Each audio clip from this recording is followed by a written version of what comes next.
Picture two legendary swordsmen, one known for an impossibly long sword, the other famous for arriving late and using wooden blades. This was the duel that defined Miyamoto Musashi's legend. Let's step onto the shores of Ganryū Island, where myth and reality collide. Our story moves forward to 1612. Musashi was now famous throughout Japan, undefeated in countless duels. But Sasaki Kojirō, nicknamed the Demon of the Western Provinces, was equally famous, known for his long sword, the drying pole, and his lethal swallow-cut technique. Musashi challenged Kojirō, who readily accepted. This was a clash between two distinct styles, each man representing an entire philosophy of swordsmanship. The duel was scheduled for Ganryū Island at sunrise. As crowds gathered along the shores, anticipation grew.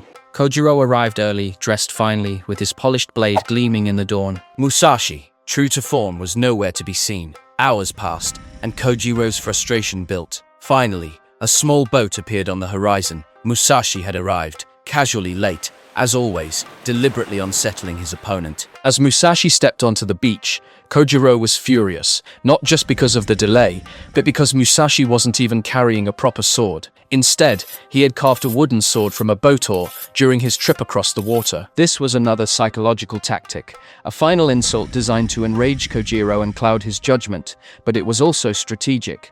Musashi's wooden blade was longer, matching Kojirō's famously extended weapon. The fight began suddenly.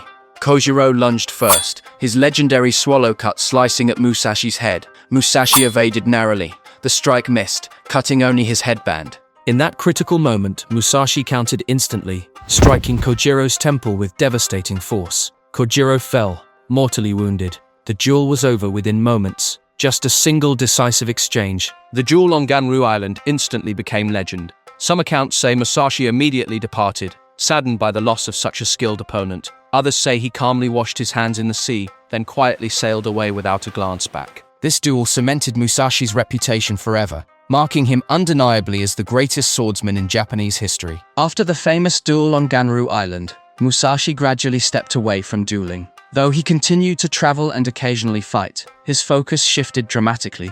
His battles became fewer, but his legend grew even larger. Why stop fighting at the peak of his fame? Musashi believed he'd reached the pinnacle of martial skill.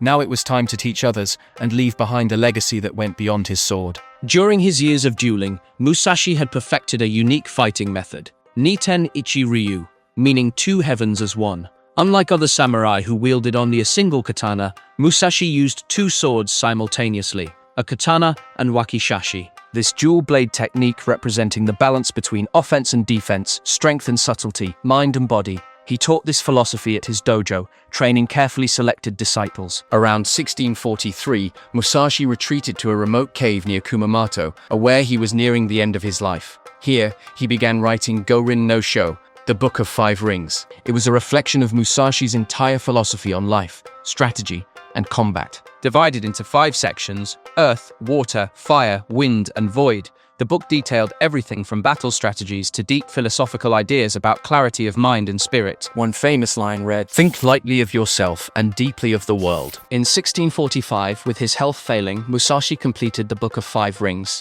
In his last moments, he dressed formally, seated himself upright, and began meditating, passing away quietly, composed until the very end. Though Musashi died centuries ago, his teachings endured, influencing not only warriors, but also modern leaders, artists, and entrepreneurs worldwide. Today, the Book of Five Rings is studied by millions for its insights into strategic thinking and personal growth. Musashi's journey, from a rebellious boy to master swordsman, and finally, philosophical teacher, is a powerful testament to the human ability to evolve, master oneself, and leave a lasting legacy. If you've enjoyed exploring the remarkable life of Japan's greatest swordsman, subscribe now to discover more incredible tales lost in time. See you in the next Lost History tale.